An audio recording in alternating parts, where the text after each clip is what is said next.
The hands closed around her throat before she could react. Elena Vance felt her airway collapse as two soldiers dragged her backward through the cafeteria, their fingers digging into her skin while Major Sullivan stood watching with his arms crossed. "Get out," he hissed. "Women don't belong here." She didn't fight back, didn't scream, just locked eyes with Sullivan and let them choke her until her vision started to blur. Because in 15 seconds, everything was about to change. In 15 seconds, these men were going to learn exactly who they just put their hands on, and that knowledge would haunt them for the rest of their careers. Before we dive into Elena's story, hit that subscribe button and stick with me until the end. You won't believe where this goes. And drop a comment telling me what city you're watching from. I want to see how far this story travels. Elena had felt the weight of their stares the moment she stepped off the transport helicopter. She'd served in places where one wrong step meant death, where silence was survival, where the only thing between her and a bullet was instinct sharpened over 20 years. But this forward operating base in the middle of nowhere, this felt different, hostile in a way that combat zones never were. She walked into the administrative building with her duffel over one shoulder, her orders crisp in her hand. Technical Security Advisor. A polite way of saying she was here to find the cracks in their operation before someone else exploited them. She'd done this work in 12 countries, in conditions that would make most soldiers quit. But she'd never walked into a place that felt this deliberately unwelcoming. "You lost?" The voice came from behind a desk. A sergeant, early 30s, looking at her like she was a tourist who'd wandered into the wrong terminal. "Master Chief Vance reporting for assignment." The sergeant blinked. "Master Chief?" "That's what I said." He looked down at his roster, then back up at her, then down again. "There's no Master Chief listed here." Elena dropped her orders on his desk. "Now there is." She didn't wait for his response. She'd learned a long time ago that waiting for permission was how you ended up invisible. She walked past him, through the corridor, following the signs toward the mess hall. It was noon. She hadn't eaten since 0400, and she needed to take the temperature of this place before she started her actual work. The cafeteria was packed. Rows of tables filled with soldiers in various states of exhaustion, their conversations creating a low roar that filled the space. Elena grabbed a tray, moved through the line, took what looked edible. She found an empty seat near the back and sat down. She'd taken exactly 2 bites when the voice cut through the noise. "This section's full." Elena looked up. The man standing over her was tall, broad-shouldered, with a kind of face that had probably gotten him through life on charm alone. His uniform was crisp, his boots polished to a mirror shine. Captain's bars on his collar, but something about the way he carried himself said he was used to being obeyed without question. "There are 3 empty seats at this table," Elena said, "for personnel assigned to this section. You're not assigned to this section." "I'm assigned to this base. That makes every section my section." His jaw tightened. "You're administrative, right? Admin eats in the North Wing." Elena set down her fork. "I'm technical security, and I eat wherever I sit down." "Not here, you don't." She looked at him for a long moment, reading everything his posture was telling her. The way he stood too close, trying to use his height as intimidation. The way his hands were relaxed at his sides, meaning he didn't actually expect resistance. The way his eyes kept flicking to her uniform, looking for something to criticize. "What's your name, Captain?" "Major," he corrected. "Major Derek Sullivan." "Major Sullivan." Elena stood up slowly, bringing herself to her full height. She was 5'8", and he had maybe 4 inches on her, but she'd stared down men twice her size in situations where blinking first meant death. "I'm Master Chief Elena Vance. I've been in the Navy for 20 years. I've earned every rank I carry, and I'm going to finish my lunch." She sat back down, picked up her fork, took another bite. Sullivan's face went red. "You don't talk to me like that." "I just did." "Do you know who I am?" "A major who thinks his rank means something to me. It doesn't." The tables around them had gone quiet. Soldiers were watching now, their conversations dying as they realized something was happening. Elena could feel their attention like a physical pressure, but she didn't acknowledge it. She just kept eating, her movements deliberate and calm.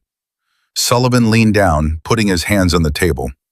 My father was Colonel James Sullivan. Maybe you've heard of him. He died in Fallujah, leading a rescue operation that saved 43 soldiers. He's a goddamn legend. So when I tell you to move, you move. Elena set down her fork again, looked up at him. Your father's service doesn't give you the right to disrespect mine. Your service? Sullivan laughed, and it was a cruel sound. What service? Sitting behind a desk filing paperwork? Teaching sensitivity training? That's not service, that's babysitting. Is that what you think I do? That's what all you diversity hires do. You show up, check a box, collect a paycheck, and pretend you're soldiers. Elena felt the familiar cold settle into her chest. The same cold she'd felt in Kandahar when an IED had gone off 30 feet from her position. The same cold she'd felt in Somalia when a mission had gone sideways and she'd had to fight her way out through 6 miles of hostile territory. The same cold that had kept her alive when warmer emotions would have gotten her killed. I'm going to give you one chance to walk away, she said quietly. Or what? Sullivan straightened up, crossing his arms. You going to report me? File a complaint? That's all you people know how to do. Complain. No. Elena stood up again, and this time she stepped around the table, closing the distance between them. I'm going to let you dig this hole as deep as you want, and then I'm going to watch you try to climb out of it. Sullivan stared at her. Are you threatening me? I'm promising you that by the end of this week, you're going to wish you'd kept your mouth shut. Big talk from someone who's probably never seen real combat. Elena smiled, and it was not a warm expression. You have no idea what I've seen. Then enlighten me, Master Chief. He said her rank like it was an insult. Tell me all about your impressive combat record. I don't need to tell you anything. You'll find out soon enough. Sullivan turned to the soldiers watching. You hear this? We've got a real badass here, Master Chief Vance, who thinks she's too good to follow simple instructions. One of the soldiers, a lieutenant with a fresh face that said he couldn't be more than 2 years out of the academy, spoke up. Sir, maybe we should just... Shut up, Morrison. Sullivan didn't even look at him. I'm handling this. Elena picked up her tray. You're not handling anything. You're embarrassing yourself. Embarrassing myself? Sullivan's voice rose. You walk into my base, into my mess hall, and you think you can disrespect me in front of my soldiers? Your base? Elena's eyebrows went up. Last I checked, this base belongs to the United States military, not to you. I'm the ranking officer in this section, and I'm the ranking NCO on this base, which means when it comes to actual operational experience, I outrank everyone in this room. Sullivan laughed again. Operational experience, right. What operations have you run, Master Chief? Filing cabinets? Email campaigns? Elena set her tray back down on the table.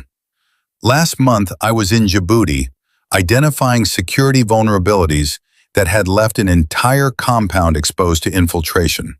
Before that, I was in Qatar, preventing a breach that would have compromised 3 years of intelligence work. Before that, you were probably sitting in an air-conditioned office drinking coffee. Before that, I was in Syria, pulling a team out of an ambush after their comms went down and their position got burned. The cafeteria had gone completely silent now. Every eye was on them. Sullivan's smile faded slightly. Syria, Iraq, Afghanistan, Somalia, Libya, Yemen. I've got more combat deployments than you've got years in service.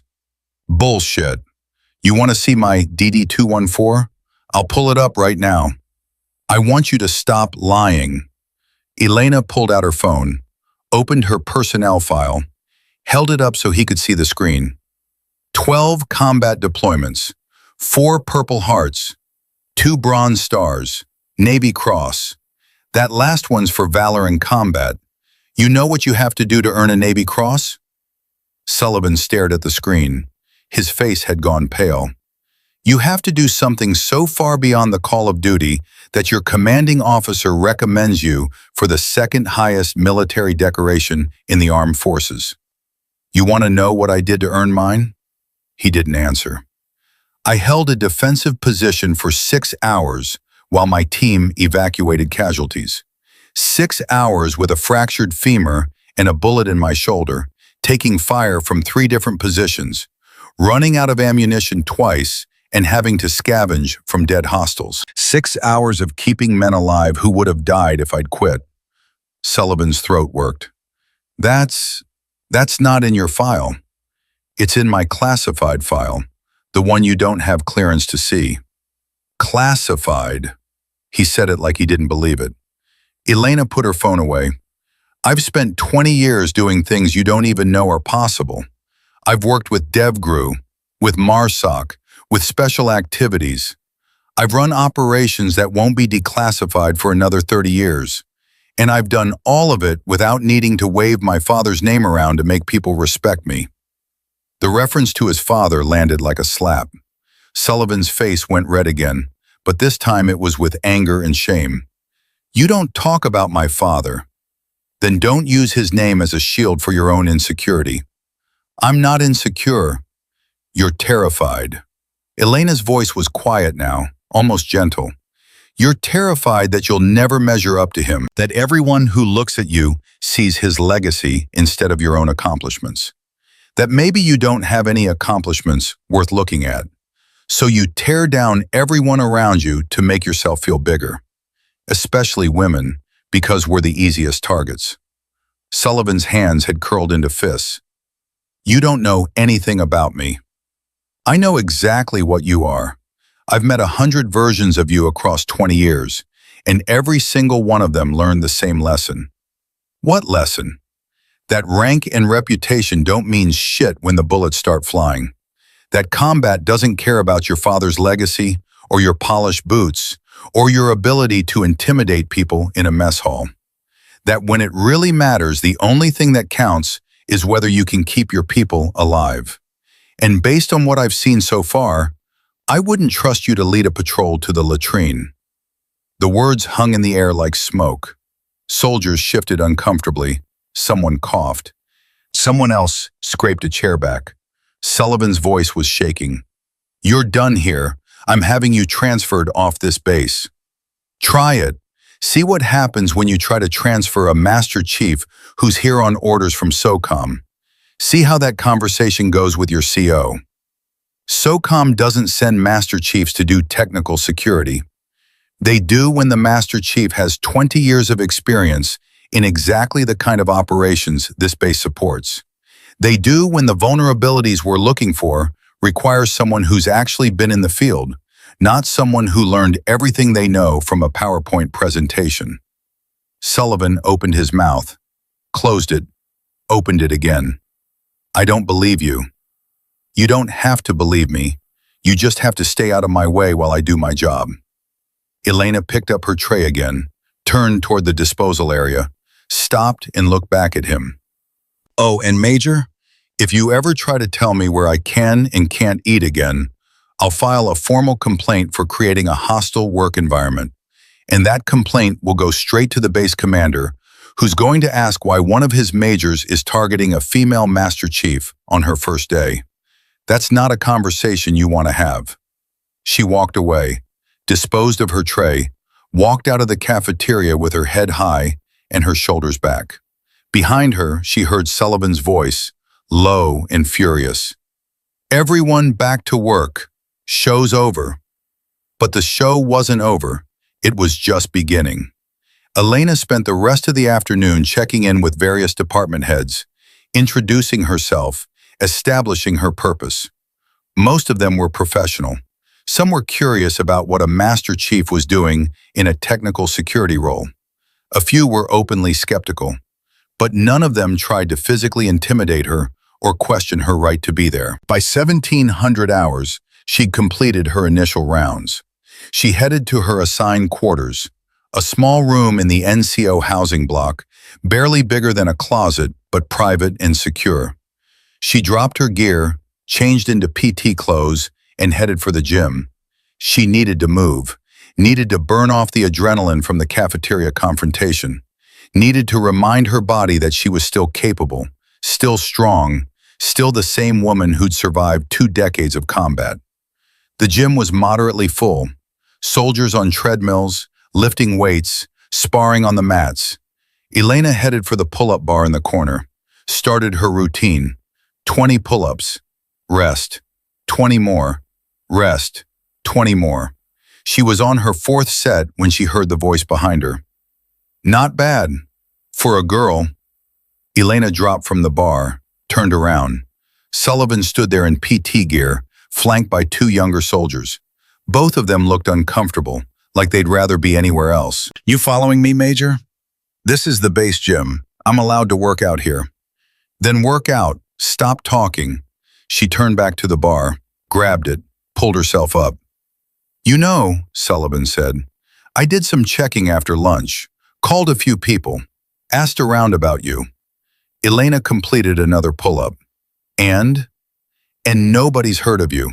Nobody in the NCO community knows a Master Chief, Elena Vance. Did you try calling SOCOM? I tried calling everyone. Your service record is sealed. Your personnel file has more redactions than a CIA briefing. And according to my sources, you don't officially exist in any public database. Elena dropped from the bar, faced him. And what does that tell you? That you're hiding something? Or that I've spent 20 years doing work that requires operational security? Or that you're lying about everything? Elena smiled. You really want to go down this road? I want the truth. The truth is that some of us do work that doesn't show up in public records. Work that requires us to operate in the shadows. Work that would get people killed if it became common knowledge. But you wouldn't understand that because your entire career has been about visibility, about making sure everyone knows who you are and who your father was. Sullivan's jaw clenched. Leave my father out of this. You're the one who brought him up. You're the one who keeps using his name like it's a magic word that makes you special. He was special. He was a hero. I'm sure he was, but that doesn't make you one. Sullivan took a step closer. You want to test that theory? What are you proposing? PT test. Right here, right now. Let's see if you can back up all that tough talk. Elena looked at him for a long moment, looked at the 2 soldiers flanking him, both of them avoiding eye contact, looked around the gym at the other personnel who were trying to pretend they weren't listening. You want to test me? I want to prove that you're full of shit. And when I pass, then maybe I'll believe 1% of what you've told me. Elena considered. This was a trap, obviously. Sullivan wanted to humiliate her in front of witnesses, wanted to prove that she was weak, unqualified, a fraud. He'd probably spent the afternoon psyching himself up, convincing himself that this was how he'd expose her. But he'd made one critical mistake. He'd assumed she'd fail. Fine, Elena said. Your test, your standards. Sullivan smiled. You're going to regret this. We'll see. He turned to the soldiers with him. Morrison, Garcia, set up the stations. Standard SEAL PT test. We're going to see if the Master Chief can hang with the boys. Morrison, the young lieutenant from the cafeteria, looked distinctly unhappy. Sir, is this really? Do it. Morrison exchanged a glance with Garcia. Then both of them moved to set up equipment.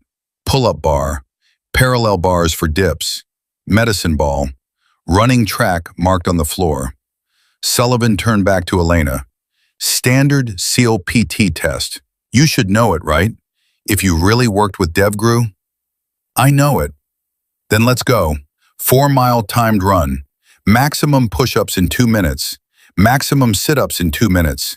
Maximum pull-ups without dropping. Dips until failure. And then we'll see if you've got anything left for the combat test. Combat test isn't part of the standard PT evaluation. It's part of mine, unless you're too scared. Elena shrugged. Let's get started. They began with the push-ups. Sullivan went first, cranking out 87 in 2 minutes. Solid performance. Garcia counted, called out the numbers. Sullivan finished sweating, but not exhausted. Elena stepped up, dropped into position. Morrison counted.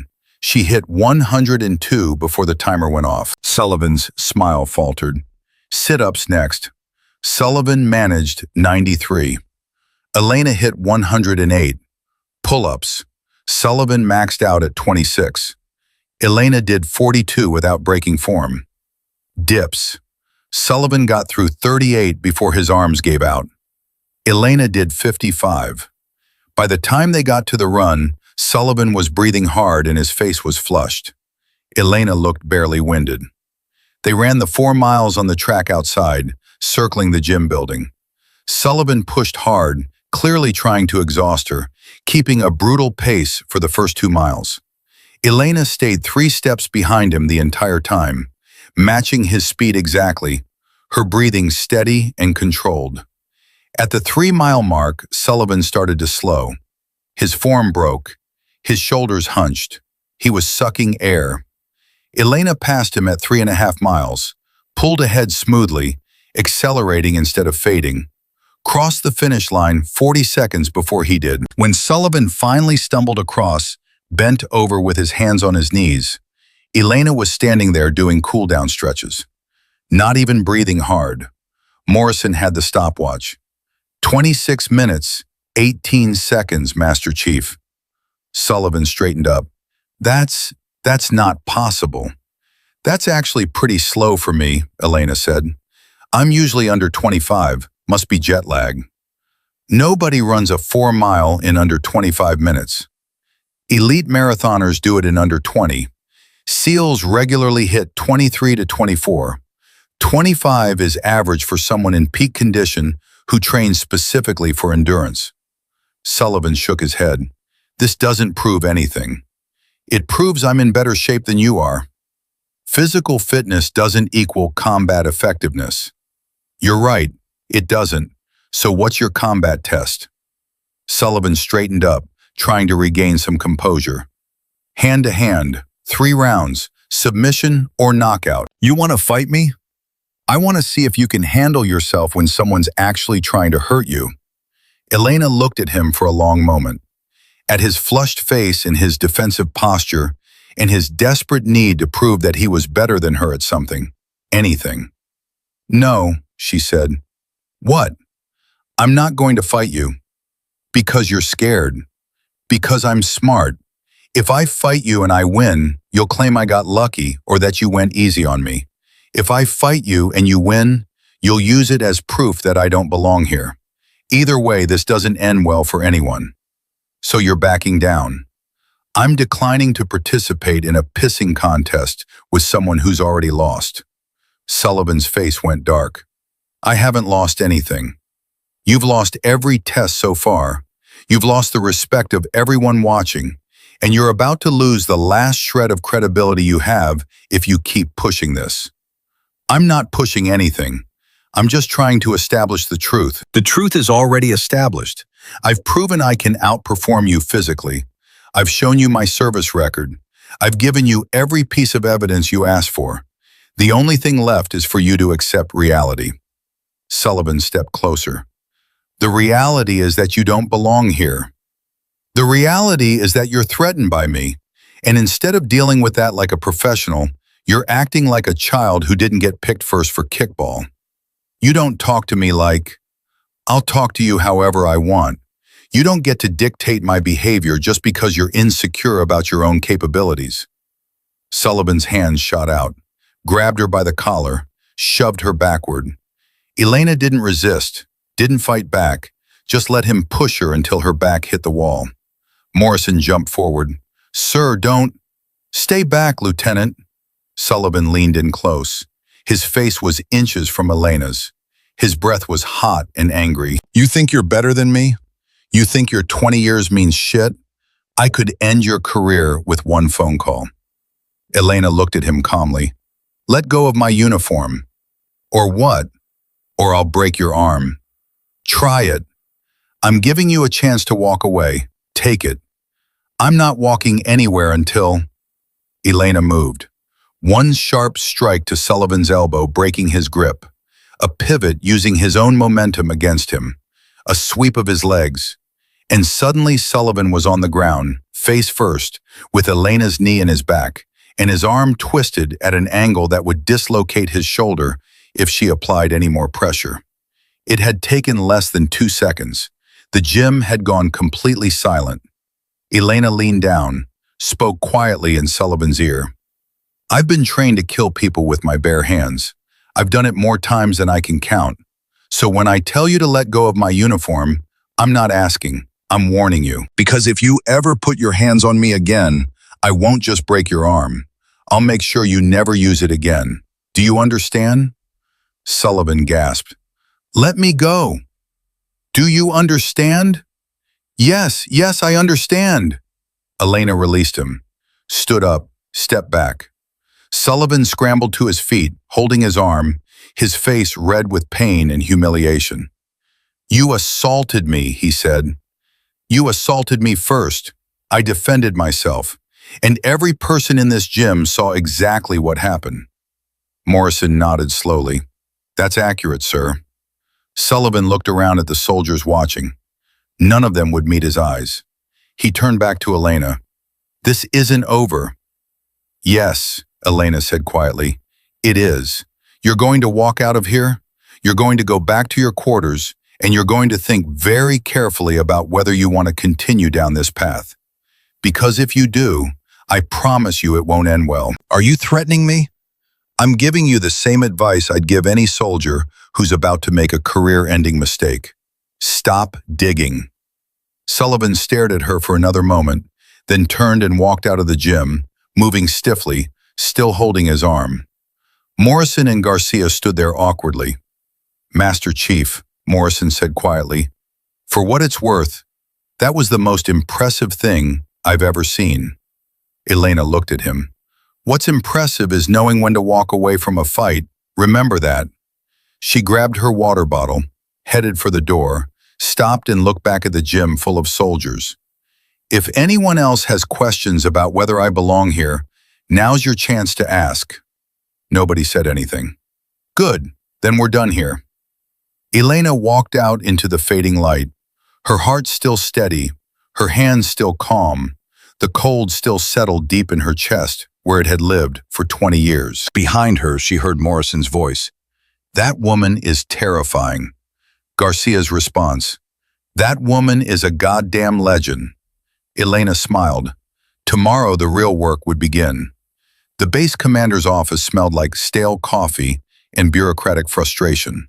Elena stood at attention in front of Colonel Raymond Martinez's desk at 06:30 the next morning, her uniform crisp, her face neutral. Martinez was reading something on his computer screen, his jaw working like he was chewing glass. Sit down, Master Chief. Elena sat. Martinez kept reading for another 30 seconds, then looked up at her. I've had 3 phone calls about you in the last 12 hours. 3 on my personal cell. Do you know how rare that is? No, sir. It's unprecedented. That's how rare it is. He leaned back in his chair. The first call was from Major Sullivan, requesting your immediate transfer off this base. The second was from Lieutenant Morrison, contradicting everything Sullivan said and providing witness testimony that Sullivan initiated physical contact with you. The third was from SOCOM, telling me in very clear terms that you're untouchable, and that if anyone interferes with your work here, they'll have to answer to people who make colonels look like privates. Elena said nothing. So I'm going to ask you a very simple question, and I want a very simple answer. What the hell happened in that gym? Major Sullivan challenged me to a PT test. I passed. He became physical. I defended myself using appropriate force. End of incident.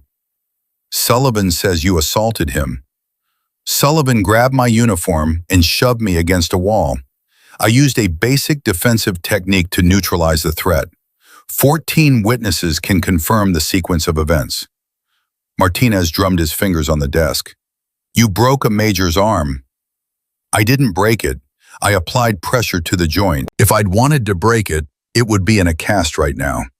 That's supposed to make me feel better? It's supposed to make you understand that I showed considerable restraint. Martinez stared at her. Morrison says you could have killed Sullivan. Morrison's correct. Jesus Christ, Martinez rubbed his face. You've been here less than 24 hours and you've already created an international incident. With respect, sir, I didn't create anything. Major Sullivan created a hostile work environment. I responded appropriately. Appropriately? Martinez laughed, but it wasn't a happy sound. You know what's appropriate, Master Chief?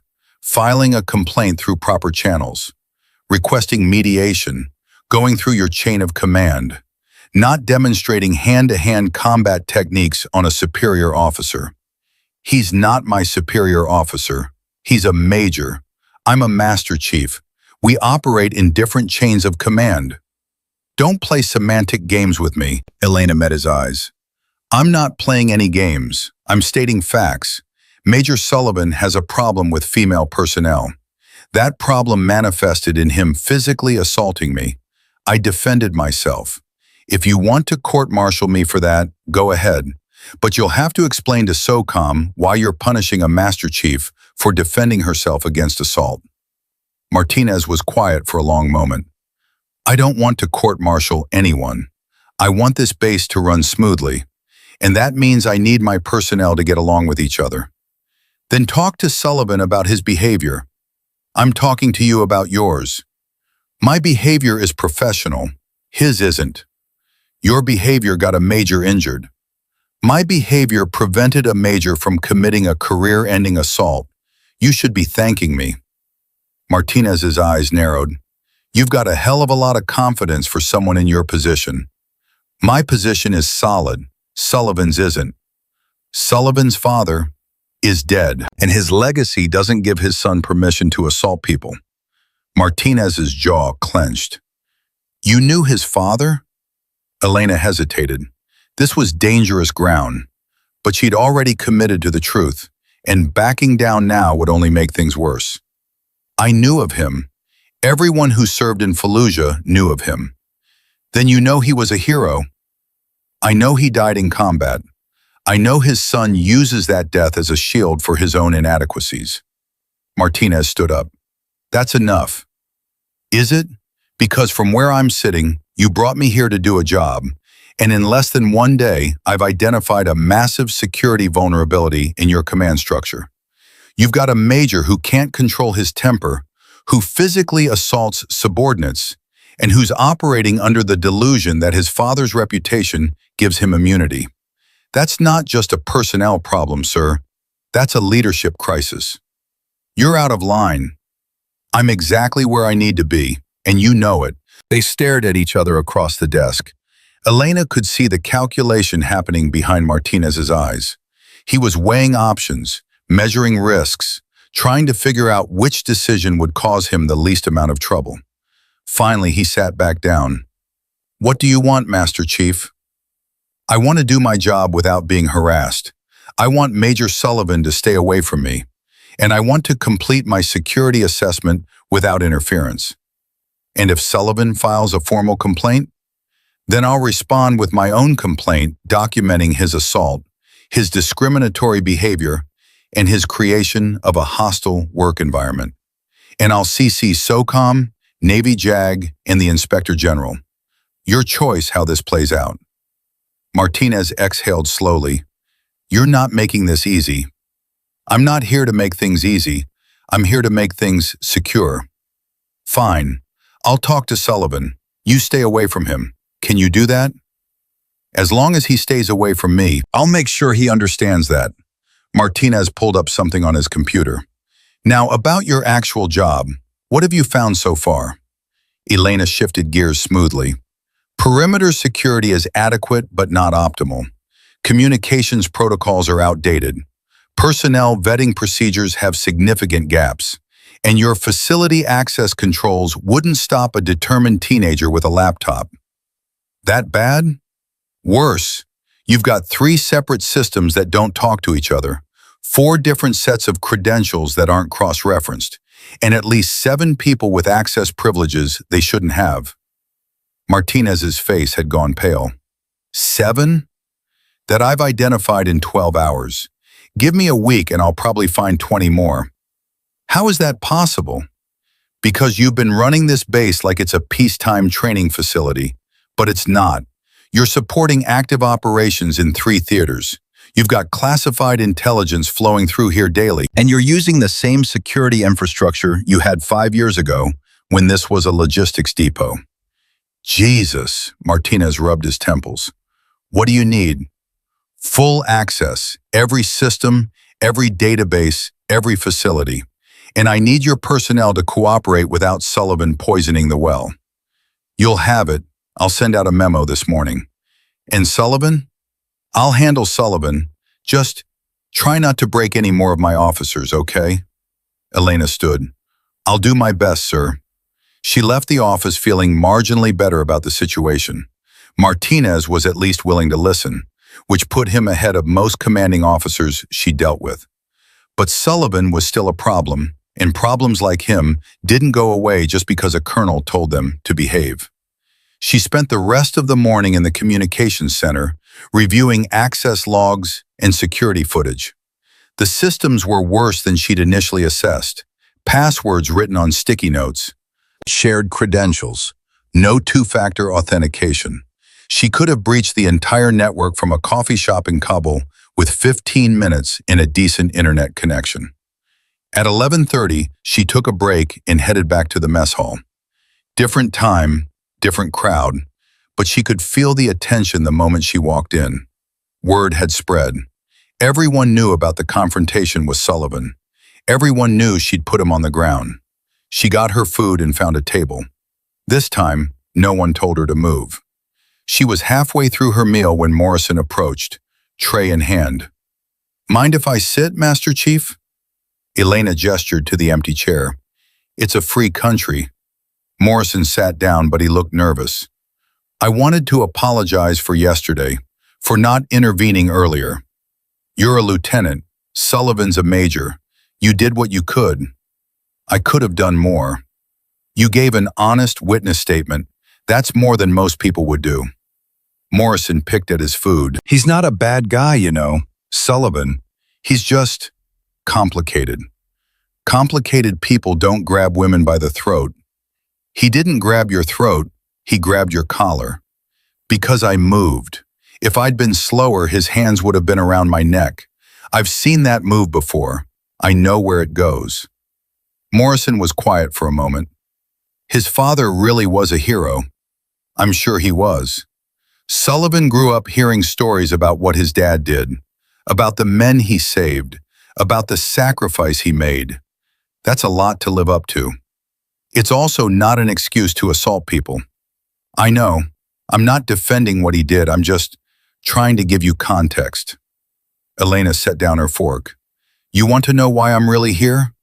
Morrison looked up. I know why you're here. Technical security assessment. That's the cover story. The real reason is that SOCOM thinks this base has a leak. Someone's been passing information to people who shouldn't have it. 3 operations have been compromised in the last 6 months. Good soldiers have died because someone here can't keep their mouth shut. Morrison's face went pale. I haven't heard anything about that. You're not supposed to. The leak investigation is classified. But the reason they sent me instead of some bureaucrat with a clipboard is because I'm not just here to find vulnerabilities. I'm here to find the person exploiting them. And you think it's someone on this base? I know it's someone on this base. I just have to figure out who. Morrison absorbed this. Does Sullivan know? Sullivan doesn't need to know. Nobody needs to know except you, me, and Colonel Martinez. And I'm only telling you because you had my back yesterday. Don't make me regret that. I won't, I promise. Morrison hesitated. Can I ask you something? Go ahead. Is it true you worked with DevGru? Yes. What was that like? Elena considered how much to say. Intense, demanding, the best operators in the world, doing things that most people can't even imagine. Every mission was life or death. Every decision mattered. You either performed at the highest level or you got people killed. And you performed. I survived. That's what matters. That's not what I heard. I heard you were one of the best. Where'd you hear that? Morrison looked embarrassed. I made some calls last night. Called a friend who works in NSW. Asked about you. He wouldn't give me details, but he said if you were on his team, he'd follow you into hell without hesitation. Elena felt something uncomfortable twist in her chest. Recognition. Respect. The things she'd spent 20 years earning, finally being acknowledged by someone who didn't resent her for it. Your friend's generous. He said you saved his life in Kandahar, said you carried him 3 miles through hostile territory with a dislocated shoulder and a concussion. Said you killed 4 hostiles with a knife because you'd run out of ammunition. Said you're the reason he got to meet his daughter. Elena remembered the weight of him on her back, remembered the pain screaming through her shoulder with every step, remembered the way the knife felt going into the 4th hostile, the wet resistance of flesh and organs. What's your friend's name? Petty Officer Marcus Chen. Elena smiled. Chen's a good man. How's he doing? He's doing great. Got out last year. Working as a contractor now, making twice what the Navy paid him. Good for him. He said if I ever met you, I should tell you that his daughter's name is Elena. The uncomfortable feeling intensified. He didn't have to do that. He said he did. He said you gave him a future. The least he could do was name his kid after you. Elena cleared her throat. Tell him I appreciate that. And tell him to keep his head down. Contracting work is dangerous. I will. Morrison stood up. Thanks for trusting me, Master Chief. I won't let you down. See that you don't. Morrison walked away, and Elena sat there feeling something she hadn't felt in a long time. Not quite hope, but maybe the beginning of it. The afternoon brought more security assessments. She reviewed personnel files, cross-referenced deployment histories, looked for patterns. Someone was passing information. Someone with access to operational details. Someone who knew enough to cause real damage. The list of suspects was depressingly long. At 1700, she was in the communications center when the alarm went off. Not a drill, real alarm, base-wide alert. She grabbed the nearest duty officer. What's happening? Perimeter breach. Section 7, armed intruder. Elena was moving before he finished talking. Section 7 was the ammunition depot. If someone breached that, they could do catastrophic damage. She grabbed a weapon from the armory, had to fight with the clerk for authorization, but her SOCM credentials got her through, and headed for Section 7 at a dead run. The depot was chaos when she arrived. Soldiers taking cover, weapons drawn, someone shouting coordinates into a radio. Elena found the ranking officer, a captain she didn't recognize. Sit rep. Unknown hostile. Breached the perimeter 5 minutes ago. Armed with what looks like explosives. We've got him pinned in Building 12, but he's not responding to communication. Building 12. Elena's mind raced. That was the storage facility for high-grade ordnance. If he detonates in there, we lose half the depot. I know, we're trying to establish communication. Let me talk to him. You?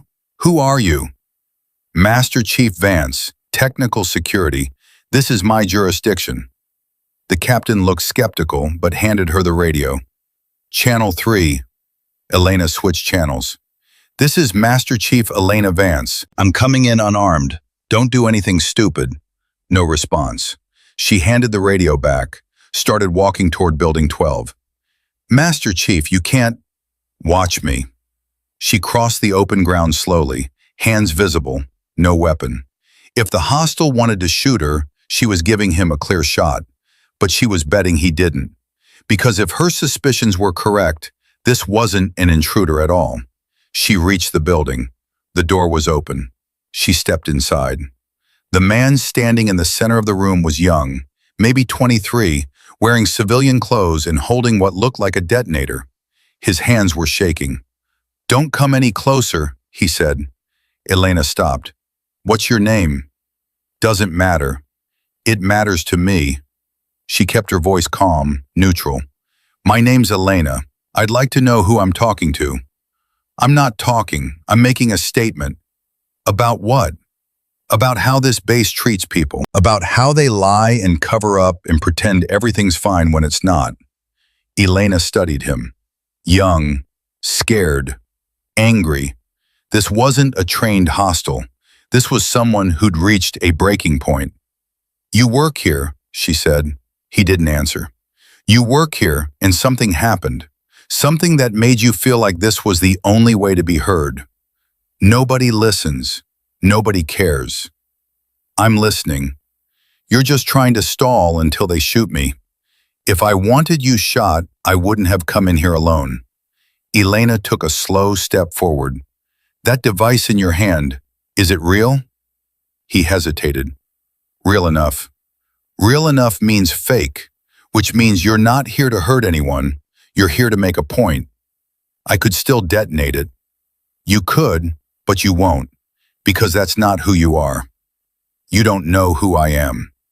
"I know you're scared. I know you're angry. I know you feel like you've been wronged and nobody's done anything about it. Am I close?" His jaw clenched. "They covered it up. They said it was an accident. They said I was lying." "Who covered what up?" "Major Sullivan. He hurt someone I care about. And when we tried to report it, they buried the complaint, said there wasn't enough evidence, said we were just trying to cause trouble."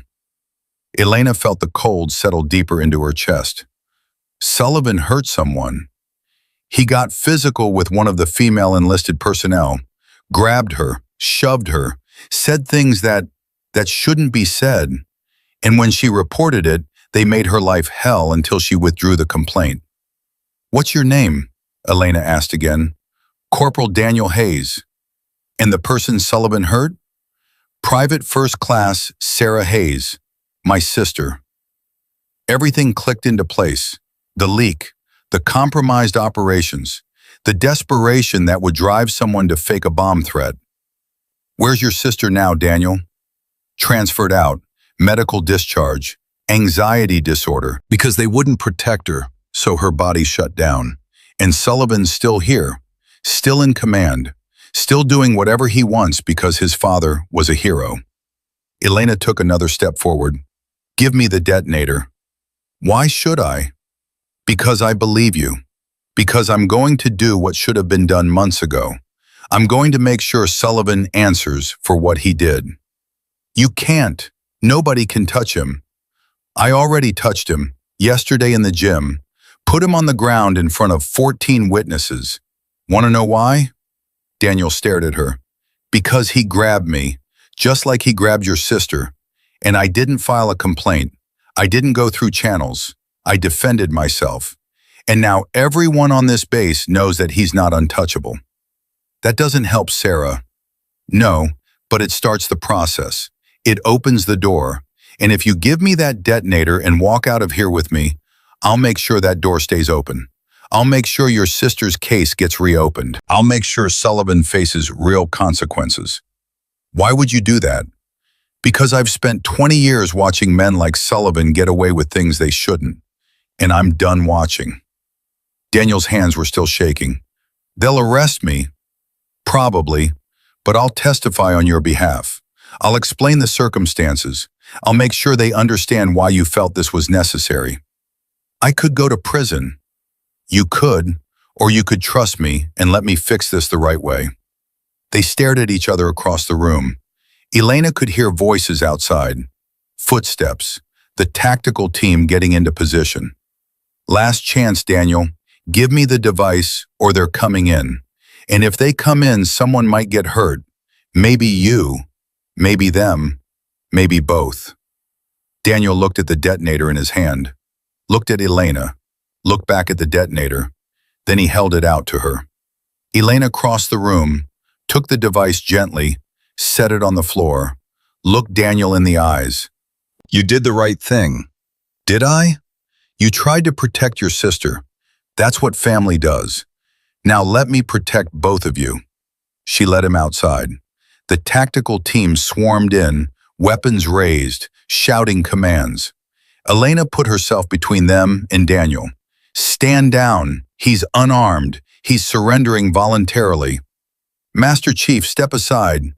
I said, stand down. Colonel Martinez appeared at the perimeter. What the hell is going on? Elena turned to face him. We need to talk, privately, right now. Martinez looked at Daniel, at the tactical team, at Elena. Secure the corporal. Master Chief, with me. They walked back to Martinez's office in silence. Once inside, with the door closed, Elena told him everything. Daniel's story, Sarah's assault, the buried complaint, the medical discharge, the fake bomb as a last desperate attempt to be heard. Martinez sat behind his desk, his face gray. Sullivan assaulted one of our personnel? According to Corporal Hayes, yes, and according to the way Sullivan grabbed me yesterday, I believe him. Why wasn't I informed? Because someone buried it. Someone in the chain of command decided it was easier to get rid of the victim than to hold the perpetrator accountable. That's not how we do things here. With respect, sir, that's exactly how you do things here. Until now. Martinez was quiet for a long time. What do you want me to do? Reopen Sarah Hayes' complaint, conduct a proper investigation, hold Sullivan accountable, and make sure every soldier on this base knows that if they report assault, they'll be protected, not punished. That's a hell of an ask. It's the bare minimum, and if you don't do it, I'll go over your head. I'll take this to SOCOM, to the Inspector General, to Congress if I have to, because this isn't just about Sullivan anymore. This is about whether this base is safe for the people serving here. Martinez looked at her. You're going to burn this place down, aren't you? If that's what it takes to rebuild it properly, he nodded slowly. Okay, I'll start the investigation, but Sullivan's going to fight this. His connections, his father's legacy. His father's legacy is the only thing keeping him here. And legacies don't stop bullets. They don't protect people. They're just stories we tell ourselves to feel better about the past. You really knew Colonel Sullivan? Elena hesitated. This was the moment, the truth she'd been avoiding. I knew what happened to him. I was in Fallujah when he died. Then you know he was a hero. I know he died. I know his men survived because of what he did. But I also know things about that day that his son doesn't. Things that would change how he sees his father. Martinez leaned forward. What things? Things I can't discuss without proper clearance, but things that matter, things that explain why his son is so desperate to prove himself. You're talking in circles. I'm talking carefully because what I know is classified at a level that would get us both fired if I said it out loud. But trust me when I say that Derek Sullivan's entire life is built on a lie. And sooner or later, that lie is going to eat him alive. Martinez's hand hit the desk hard enough to rattle his coffee mug. If you know something about Colonel Sullivan's death, you need to tell me right now. Elena remained standing, her posture rigid. I can't do that without clearance from Naval Special Warfare Command. I'm ordering you to tell me. You don't have the authority to order disclosure of classified operations, even as base commander. Master Chief, don't play games with me.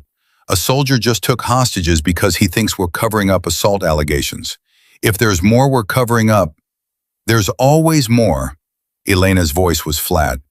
Every operation has layers. Every mission has details that never make it into the official record. Colonel Sullivan's death is one of those details. What does his death have to do with his son assaulting our personnel? Everything. Nothing. I don't know yet. Elena finally sat down, but her spine stayed straight.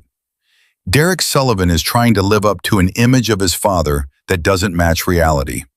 That gap between image and truth is eating him alive. It's why he lashes out. It's why he targets women. It's why he can't accept anyone challenging his authority. You're psychoanalyzing him. I'm telling you what I see. A man who grew up worshiping a ghost, who built his entire identity around a story that isn't complete, and now that identity is cracking. Martinez rubbed his temples. What happened in Fallujah?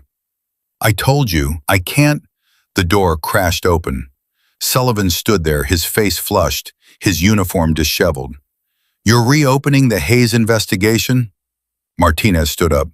Major Sullivan, you don't have clearance to. Clearance? She's been here 2 days and she's tearing apart my entire command. She assaults me in the gym. She convinces some corporal to fake a bomb threat. And now she's digging up closed cases? I didn't convince Daniel Hayes to do anything, Elena said calmly. I stopped him from making a terrible mistake. Unlike the people who forced his sister into a medical discharge to avoid dealing with her allegations against you. Sullivan's face went dark red. Those allegations were investigated and dismissed. They were buried. There's a difference. By who? Who buried them? Elena looked at Martinez. That's what we're about to find out. Sullivan stepped into the office, closing the door behind him. You think you're going to destroy my career? You think you can waltz in here with your classified service record and your SOCOM connections and just tear down everything I've built? I don't need to destroy anything. You're doing that yourself. I've done nothing wrong. You grabbed Private Hayes. You shoved her against a wall.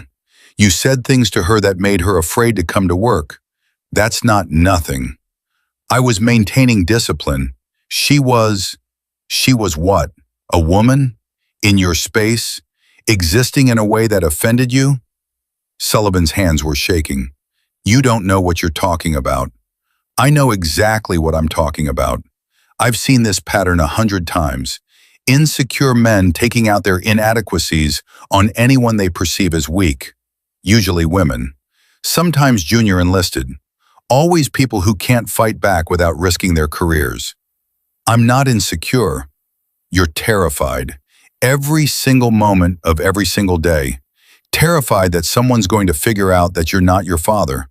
That you'll never be your father. That your entire military career is just an extended audition for a role you'll never get cast in.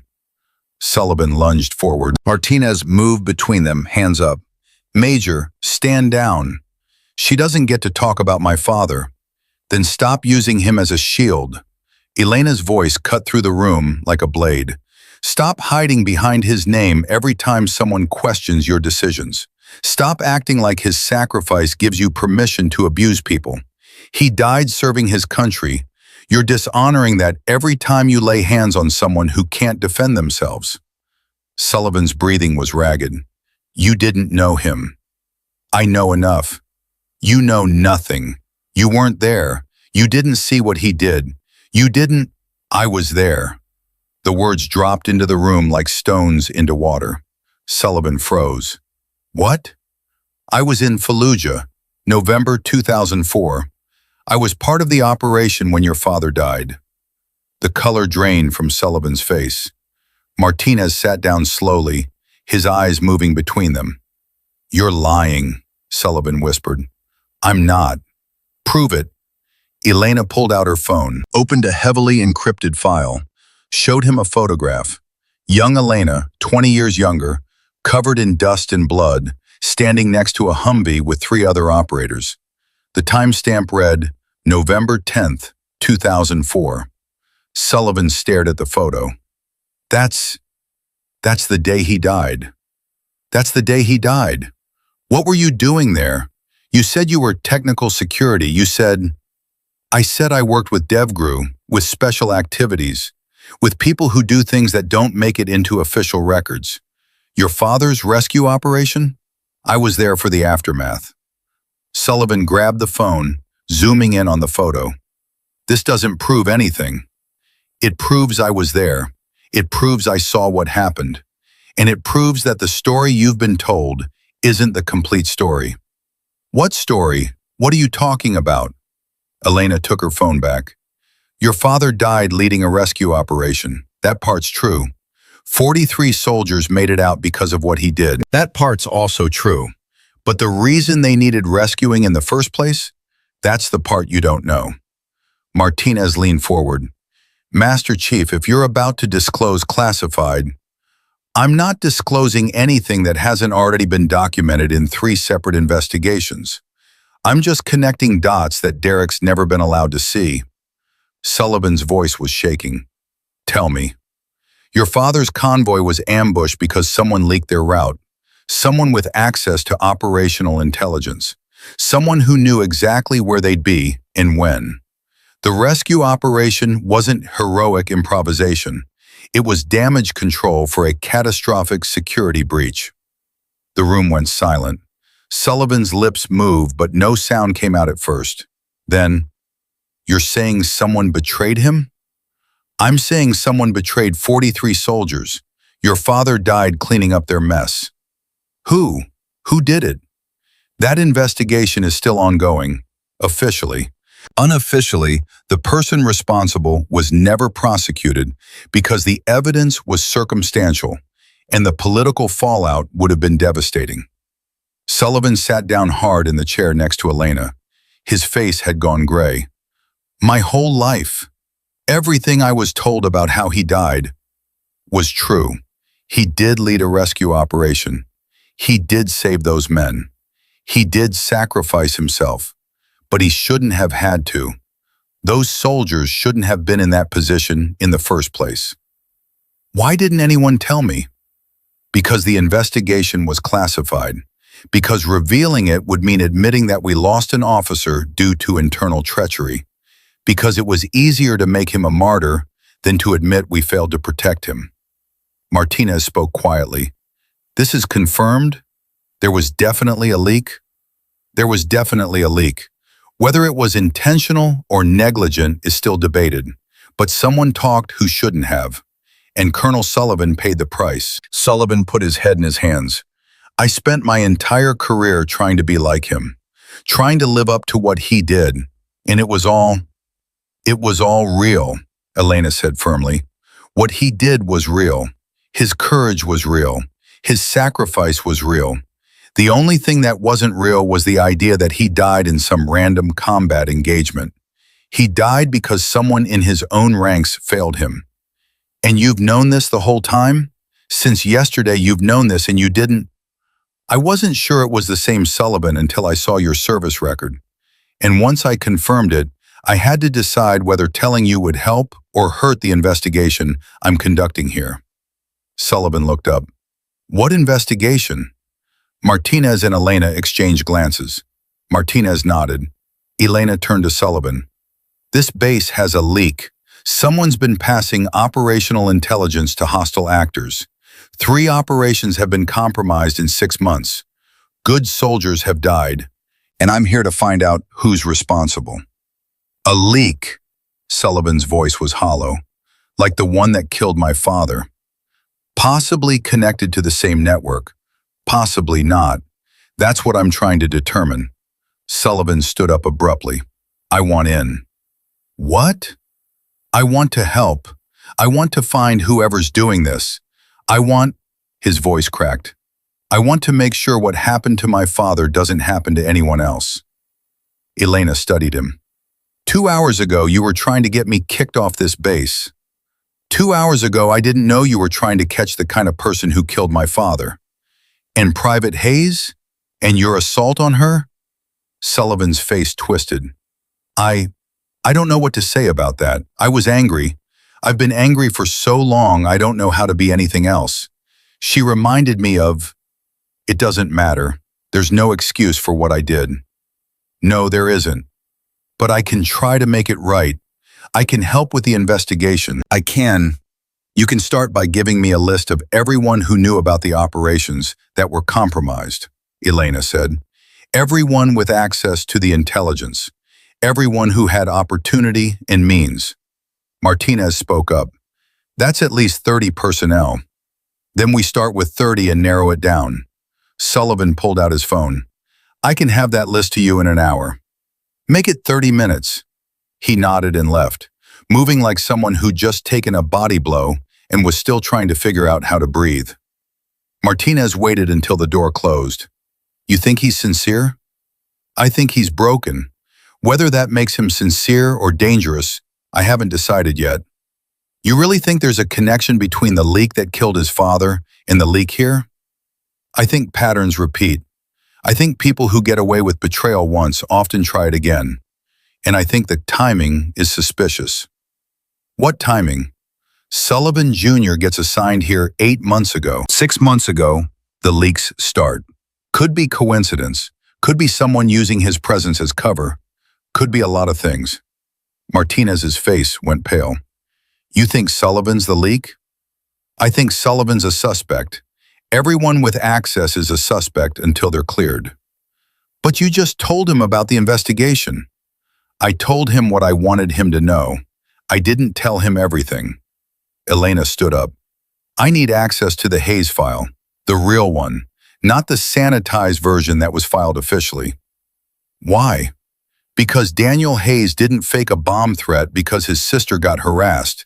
He did it because she got assaulted, and then someone made her disappear. Someone with authority. Someone who knew exactly how to work the system to protect Sullivan. You think someone helped cover up the assault? I know someone did, and I'm willing to bet that same someone is involved in the operational leaks. Because people who abuse power in one area usually abuse it in others. Martinez pulled up his computer. I'll get you the file, but Master Chief, if you're wrong about this, if I'm wrong, you can bust me down to recruit, but I'm not wrong. 20 minutes later, Elena was reading through Private Sarah Hayes's complete file, including the suppressed complaint documentation. The picture it painted was worse than she'd expected. Multiple incidents, multiple witnesses, all of it buried by someone in the administrative chain. The name that kept appearing in the approval stamps made her blood run cold. Captain Melissa Granger, administrative officer, personnel management, security clearances. The same person who would have access to operational intelligence distribution lists. The same person who could manipulate personnel assignments to cover tracks. The same person who'd been at the base for 7 years, long enough to establish networks and identify vulnerabilities. Elena picked up her phone, called Morrison. Lieutenant, I need you to do something for me and not ask questions. What do you need? I need you to find out where Captain Granger was during the last 3 operations that were compromised. Quietly, don't let anyone know you're checking. Captain Granger? She's admin, she doesn't deploy, which makes her perfect cover for someone who needs to stay in communication with hostile actors. Just find out where she was. Check leave records, duty logs, anything that shows her location during those 72-hour windows. On it. Elena hung up and kept reading. Sarah Hayes had reported her assault to Granger first, as protocol dictated. Granger had taken the statement. Then the statement had disappeared. When Sarah filed a second complaint directly with the provost marshal, suddenly she was under investigation for fraternization. When that didn't stick, she developed anxiety so severe she couldn't function. Medical discharge. Problem solved. Except the problem wasn't solved. It was just buried. And Daniel Hayes had spent 6 months watching his sister's life fall apart, while the person who hurt her got promoted to major. Elena's phone buzzed. Morrison. Master Chief, you're not going to believe this. Tell me. Captain Granger took emergency leave during all 3 compromised windows.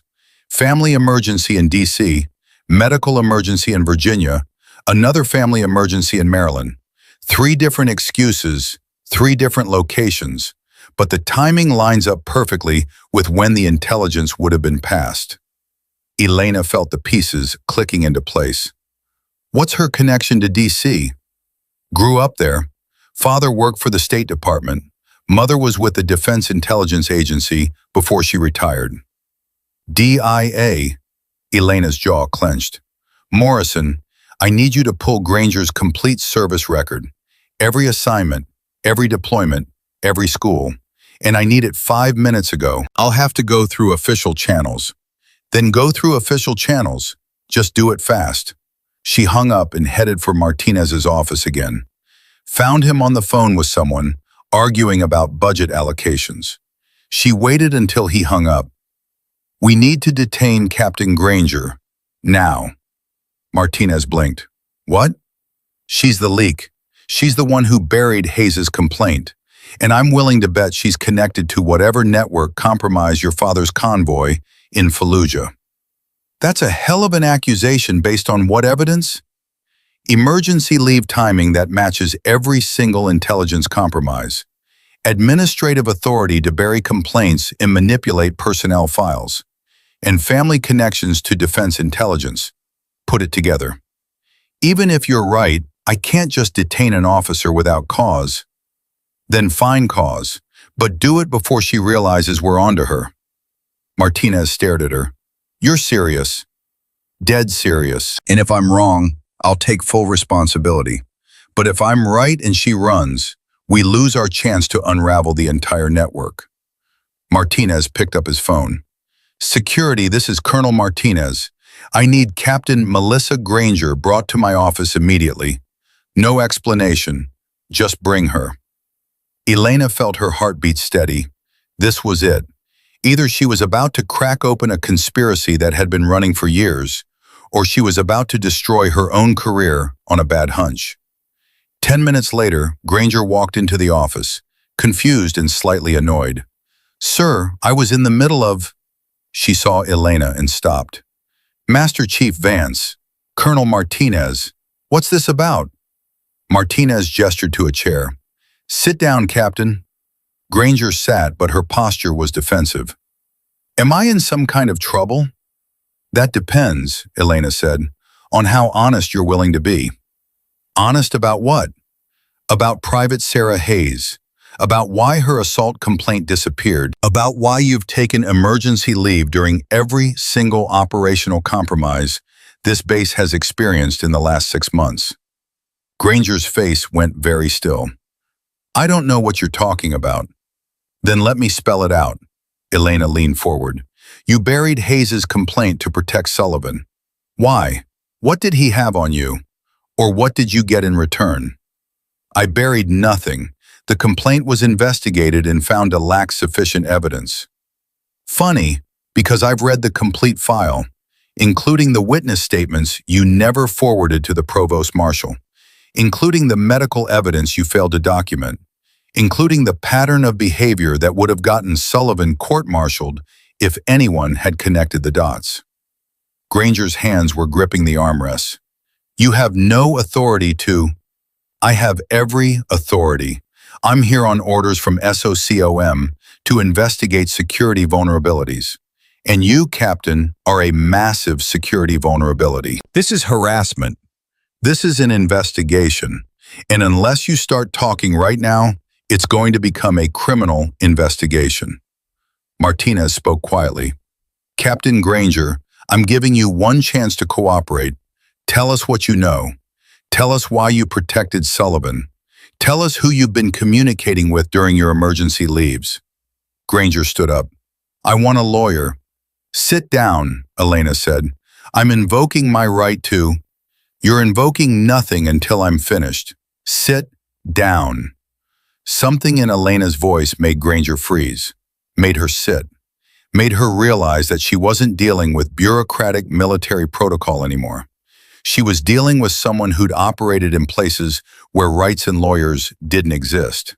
Someone who knew how to extract truth through methods that didn't require Miranda warnings.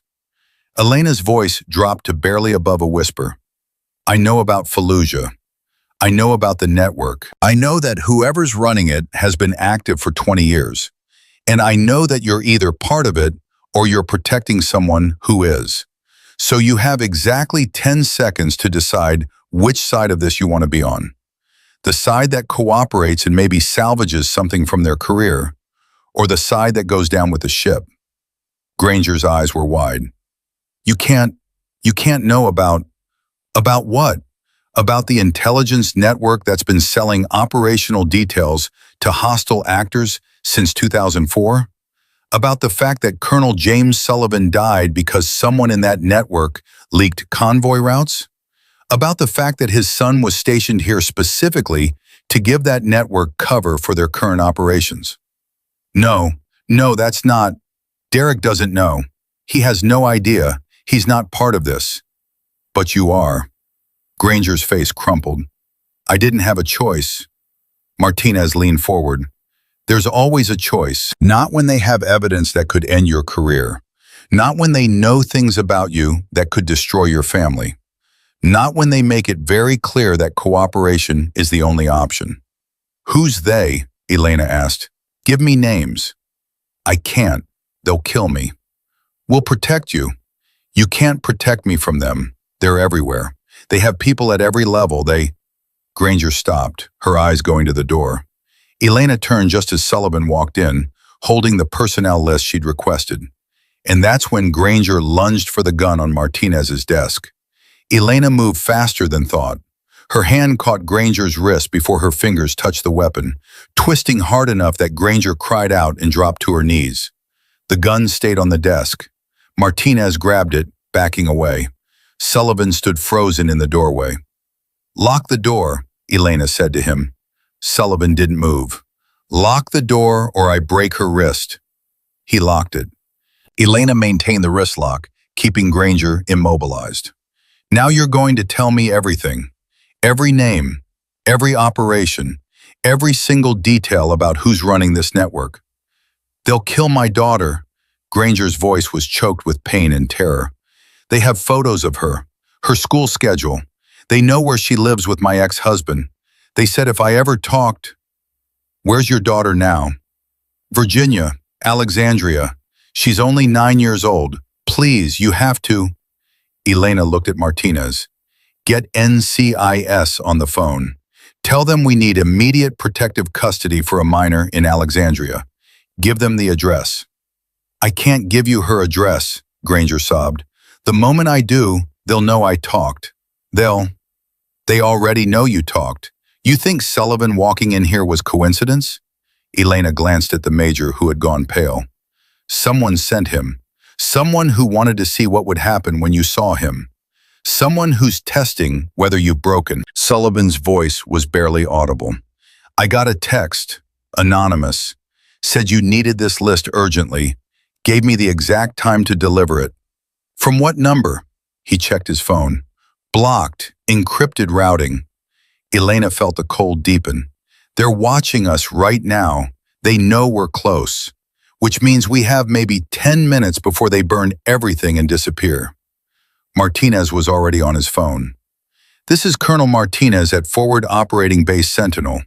I need immediate emergency protective custody for a minor. Yes, this is a credible threat. Yes, I'll hold. He covered the phone. Master Chief, even if we protect the daughter, we'll protect her, but first we need names. Granger, whoever's running this can't touch your daughter if they're in custody, but I need you to help me put them there. Granger was shaking. You don't understand what they're capable of. They've been operating for 2 decades. They have people everywhere. Military, intelligence, private sector. They've survived 3 separate investigations. Because those investigations didn't have someone who's actually been in the field, someone who knows how these networks operate, someone who's willing to burn it all down to stop them. Elena released the wrist lock but kept Granger's arm controlled. Start with Fallujah. Who leaked the convoy route? I don't know. That was before my time. But you know who would know. Granger closed her eyes. Colonel Victor Reeves, retired, lives in Maryland. He ran the network back then. He's the one who recruited me 5 years ago. How did he recruit you? I made a mistake, a relationship with a junior enlisted. It was consensual, but against fraternization rules. He had proof, said he'd bury it if I helped him with small things. Personnel files, access logs, nothing that would hurt anyone. Her voice cracked.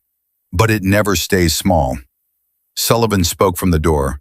Reeves, I know that name. He spoke at my father's funeral. Said they served together.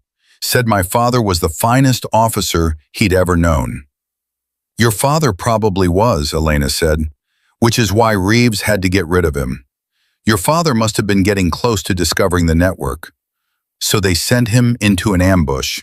Sullivan's hands were shaking. They killed him to protect themselves. And then they used his death to recruit people like Granger. Used the guilt, the grief, the desire to honor his memory. Probably told her she'd be helping prevent future deaths, keeping soldiers safe. All the things that sound noble until you realize you're actually getting them killed. Granger was crying now. They said the intelligence we passed was going to allies, partners who needed information to coordinate operations. I didn't know it was going to hostiles until the first compromise. By then it was too late. They had too much on me. And then they threatened my daughter. Martinez was still on the phone, giving details to NCIS. Confirmed, full protective detail. I want her in a safe house within the hour. Elena pulled Granger to her feet. Victor Reeves in Maryland. Who else? Who's his current contact? Who coordinates the network now? I don't know names. We use encrypted channels, dead drops. I never meet anyone face to face except... She stopped. Except who? There's a handler, civilian, works as a defense contractor. He's the one who gives me assignments, tells me what information to pull, when to take my emergency leave. Where do you meet him? Coffee shop in D.C., always different locations, always crowded. He sits near me, leaves a phone on the table, walks away. I take the phone, get the instructions, leave my own phone in its place with the data he requested. What's he look like? Mid-50s, gray hair, wire-rimmed glasses, dresses like a professor, but there's something military about how he moves, like he was trained. Elena looked at Sullivan. Pull up your phone. Search for defense contractors with connections to naval special warfare. Sullivan typed quickly. There are hundreds. Narrow it. Age 50 to 60, Virginia or D.C. area, background in intelligence. Still dozens. Filter by anyone who's had access to SOCOM facilities in the last year. Sullivan's face went white. 3 results. One of them is, oh God. Who? Dr. Marcus Webb, Defense Advanced Research Projects Agency, civilian advisor. He's been to this base 4 times in the last 6 months. Security technology consultant. Elena felt her stomach drop. He's been here, inside our wire, with access to everything. Martinez had finished his call. NCIS has the daughter. She's safe. Now what? Now we set a trap. Elena turned to Granger. When's your next scheduled contact? Tomorrow, 1400 hours. Coffee shop in Georgetown. You're going to keep that meeting. You're going to tell Webb everything's fine, that the Master Chief is sniffing around but hasn't found anything solid, that Sullivan's emotional and unstable, that Martinez is focused on budget problems. Can you do that? He'll know I'm lying. Not if you give him something real. Tell him about the Hayes investigation reopening. Tell him Sullivan's helping with the leak investigation. Give him enough truth that the lies blend in. Granger wiped her face.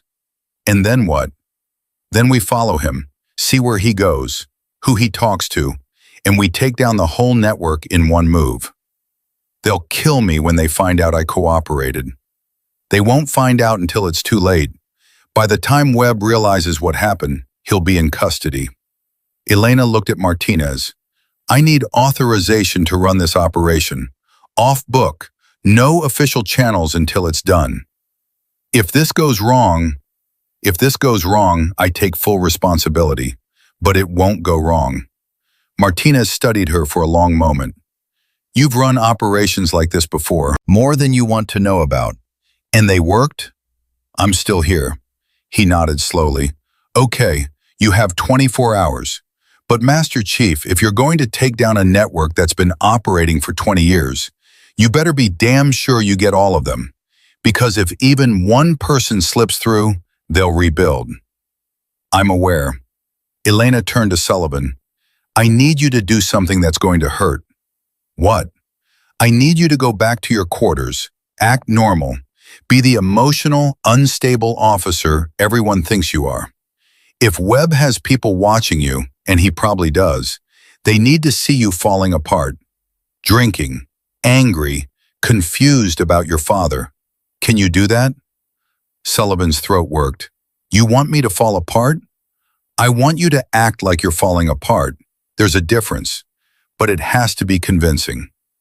What about the Hayes investigation? What about making things right?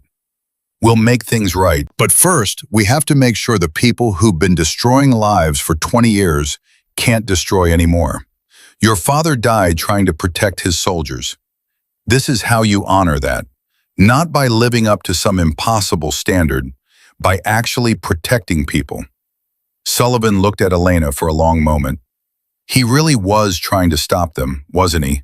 That's why they killed him. I think so. I think he saw something, maybe a pattern in the intelligence leaks. Maybe he recognized someone. Whatever it was, it made him dangerous, and they eliminated him. Did he know? When he went out that day, did he know he was being sent into a trap? Elena hesitated. This was the line she couldn't cross, the classified detail that would destroy Sullivan if he knew. But looking at his face, seeing the desperate need for truth, she made a decision. Yes, he knew. Martinez started to speak. Elena held up a hand. Your father knew the convoy route had been compromised. He knew it was a trap. And he went anyway because 43 soldiers were already out there, and someone had to get them out. He could have called it off, could have waited for backup, could have saved himself. But that's not who he was. Sullivan's face was wet. So he wasn't betrayed, he was a sacrifice. He was a hero who knew the cost and paid it anyway. And the best way to honor that is to make sure his sacrifice wasn't for nothing. Help me take down the people who put him in that position. Sullivan straightened his shoulders, wiped his face. What do you need me to do? Go back to your quarters, make noise, break things if you have to. Make sure anyone watching thinks you're coming apart. Tomorrow morning, come to my office.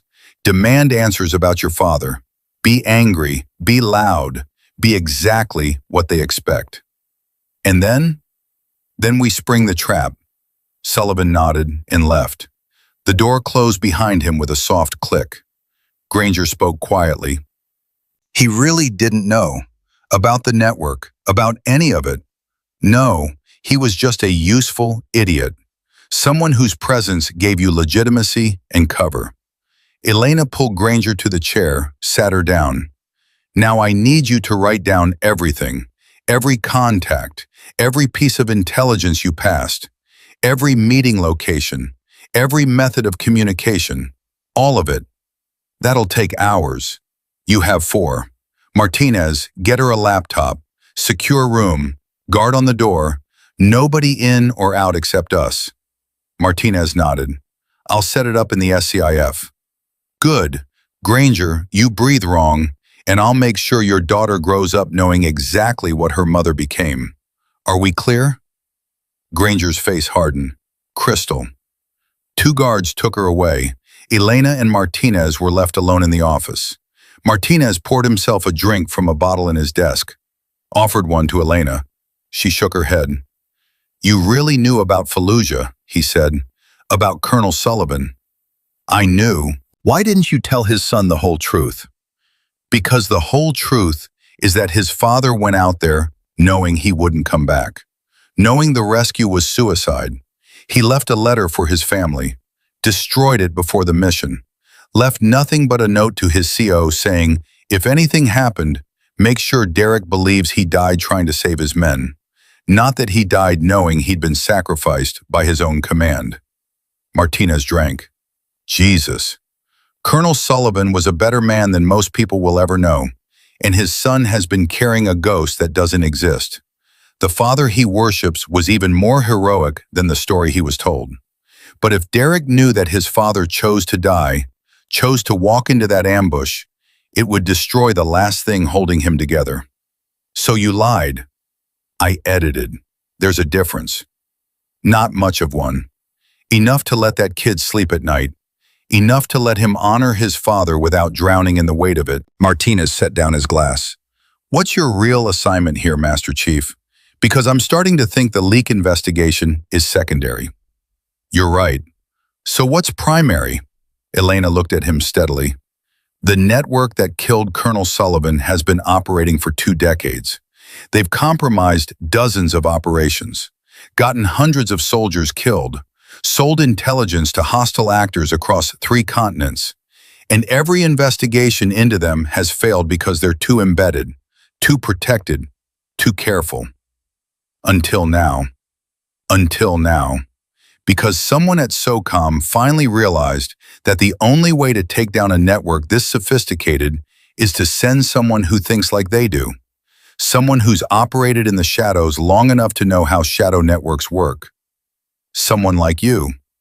Someone exactly like me. Martinez studied her. How many of these networks have you taken down? Enough to know that this one's different. This one's personal. Because the man they killed in Fallujah, I served with him. I knew him. And I promised myself that if I ever got the chance to make the people responsible pay for what they did, I'd take it. This is that chance. So this is revenge. This is justice. There's a difference. Not much of one. Elena smiled. Enough to let me sleep at night. She left Martinez's office and headed for her quarters. It was 2100 hours. Tomorrow would be the longest day of her career. She needed rest, needed to be sharp, needed to be ready for whatever Webb and his network threw at her. But sleep didn't come easy. She lay in her bunk, staring at the ceiling, thinking about Colonel Sullivan, about the letter he'd destroyed, about the choice he'd made to die so others could live, about whether she'd have the courage to make that same choice when the time came. At 200, her phone buzzed. Encrypted message, unknown sender. We know what you're planning. We know about Granger. We know about tomorrow. If you pursue this, people you care about will die. Walk away. Elena stared at the message. They were scared. Good. Scared people made mistakes. And mistakes were what she needed. She typed back, "Try me." The response came immediately. "We already did. Check the news." Elena pulled up her secure browser, searched for recent incidents, found a story from 3 hours ago. Explosion at a private residence in Alexandria, Virginia. 2 casualties, adult male and 9-year-old female. Her blood ran cold. She called Martinez. "Get me NCIS, now. It's 0200, now." 5 minutes later, she had an NCIS agent on the phone. "This is Master Chief Vance. You were supposed to have a 9-year-old in protective custody, Alexandra Granger. What's her status?" "Safe. We extracted her at 1800 hours. She's in a secure facility with her father." "Then who died in that explosion?" "Unclear. We're investigating. House was empty when we arrived. Explosive device was sophisticated, military grade, probably remote detonated." Elena's mind raced. It was a message. They're telling us they could have killed her but didn't. They're showing us what they're capable of. Should we increase security? No, they've made their point. They won't try again. Not yet. But I need you to keep that girl locked down tight. Nobody knows where she is, except you and me. Understood. Elena hung up, sat on her bunk. The network was more dangerous than she'd thought. More embedded, more ruthless. They'd planned for this contingency, had a bomb ready to go the moment Granger talked, had probably had it in place for months, waiting, which meant they knew about the investigation longer than Elena had been here, which meant someone else was feeding them information, someone close to Martinez, someone in his command structure. Elena pulled out her phone again, looked at the personnel list Sullivan had brought her, studied the names. One of them was the mole. One of them was feeding Webb everything they knew. She cross-referenced with Granger's statement, with the timeline of compromised operations, with access logs in duty rosters, looking for the pattern, the gap, the tell. At 0400 she found it. Sergeant First Class David Chen, communications specialist, present at all three compromised operations, on duty during every security breach. Family in D.C., brother works for a defense contractor, same contractor that employs Marcus Webb. Chen, he was the mole inside the base. He was the one feeding real-time information to Webb, and if he knew about tomorrow's trap, the whole operation would fall apart. Elena grabbed her weapon and headed for the communications center at a dead run. If Chen was about to warn Webb, she had maybe minutes to stop him. The base was dark, empty, most personnel asleep. She moved through shadows using every technique she'd learned in 20 years of operating behind enemy lines. The comm center was lit. One person inside, Chen, sitting at a terminal, typing furiously. Elena burst through the door, weapon raised. "Step away from the keyboard." Chen's hands froze. He turned slowly. "Master Chief, you're up late." "So are you. What are you sending?" "Routine maintenance logs." "At 0400, try again." Chen's eyes flickered to something on his desk. Elena saw it. A phone, encrypted. Display showing an active message draft. She crossed the room in 3 strides, grabbed the phone, read the message. "Granger compromised. They know about Webb. Meeting tomorrow is trap. Abort all operations. Burn everything." The message hadn't been sent yet. She'd gotten here in time. Chen lunged for his sidearm. Elena was faster. She struck his wrist, numbing his hand, following with a knee to his solar plexus that dropped him to his knees. She pulled the weapon from his holster, ejected the magazine, cleared the chamber, threw it across the room. "Who else?" she demanded. "Who else is part of this?" Chen gasped for air. "You're too late. We're everywhere. You can't stop us." "I just stopped you. Now give me names or I'll make sure you spend the rest of your life in Leavenworth." "I want a lawyer." "You'll get one, right after you tell me everything." Chen smiled, blood on his teeth. "You don't get it. This isn't some rogue network. This is institutionalized, protected at the highest levels. You think arresting a few soldiers and contractors changes anything? We've survived 3 major investigations. We'll survive this one too." "Not this time." "Why? Because you're special? Because you've got SOCOM backing? They can't protect you from us. Nobody can." Elena leaned down, spoke quietly in his ear. "I don't need protection. Because unlike every other investigator who's come after you, I don't care about following rules. I don't care about due process. I don't care about preserving evidence for trial. I care about one thing, making sure people like you never hurt another soldier. Ever. You can't. I can do whatever I want. You know why? Because my entire service record is classified. Because officially, I don't exist in any database you can access. Because if I decide you need to disappear, there's nobody who can prove I was ever here." She was bluffing, mostly, but Chen didn't know that. His face went pale. "What do you want?" "I want every name, every contact, every operation you've supported, and I want it in writing, signed, with enough detail that when we roll up this network, we get all of them, every single one." Chen's resistance crumbled. "If I talk, they'll kill me. If you don't talk, I'll make sure you wish you were dead. Choose." He chose to talk. By 0600 hours, Elena had 17 pages of handwritten confession from Chen. Names she recognized, names she didn't. A network that stretched from Fort Bragg to the Pentagon to private military contractors operating in 4 continents. Chen had been part of it for 6 years, recruited the same way Granger had been. Blackmail, pressure, threats. The network specialized in finding vulnerable people and turning them into assets. Martinez read through the confession in his office, his face growing darker with each page. "Half of these people are still active duty. 3 of them are colonels. 2 work directly for the Joint Chiefs. Which is why every previous investigation failed. They had people inside the investigation teams." Elena poured herself coffee from Martinez's pot. Her hands were steady despite not sleeping. Chen gave us something else. Webb's emergency protocol. If the network gets compromised, he has a dead man switch, encrypted files that get released to foreign intelligence services automatically unless he checks in every 12 hours. So we can't just arrest him, we have to flip him, get him to disable the switch before we bring him in. How do you flip someone who's been running an intelligence network for 2 decades? You find out what he cares about more than the network. Everyone has a pressure point. We just need to find his. Morrison appeared at the door holding a tablet. Master Chief, you need to see this. I pulled Webb's complete background. There's something that doesn't add up. Elena took the tablet, scanned the service record.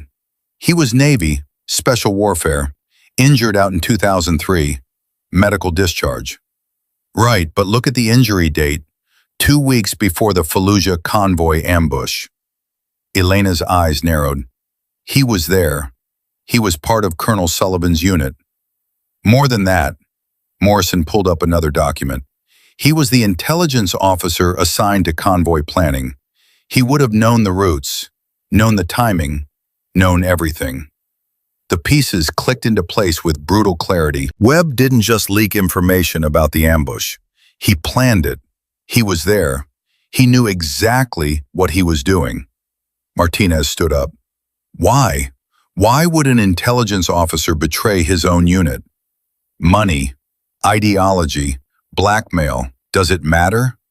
Elena was already moving toward the door. What matters is that he's been running this network for 20 years to cover up what he did. Every operation he's compromised, every soldier who's died, it's all been about protecting himself from that original betrayal. Where are you going? To get Sullivan. He deserves to know who really killed his father.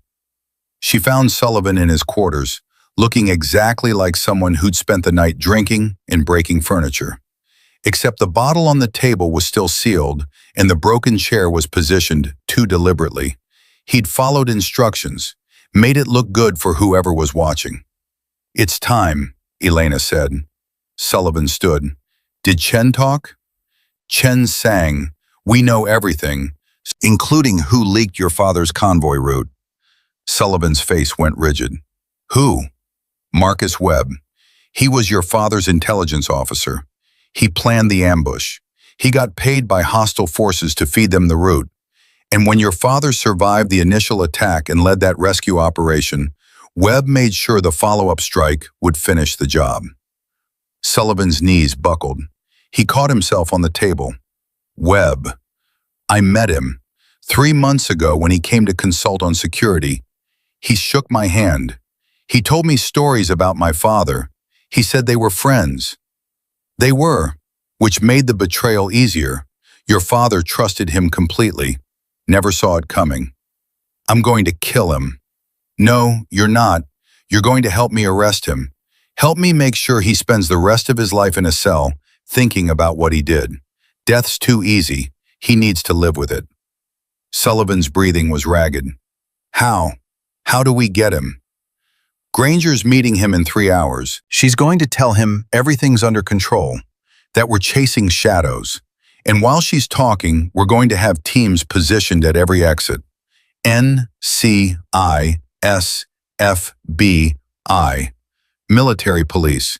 He won't make it 10 feet before we have him. And the dead man's switch? Elena pulled out Chen's confession. Chen gave us the access codes, the server location, the kill switch protocol. We disable it before we move. That's too many things that could go wrong. Welcome to operations planning. Nothing's ever guaranteed, but we've got better odds than most.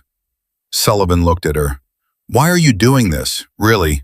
You could have come here, filed a report, let someone else handle the arrests. Why put yourself in the line of fire?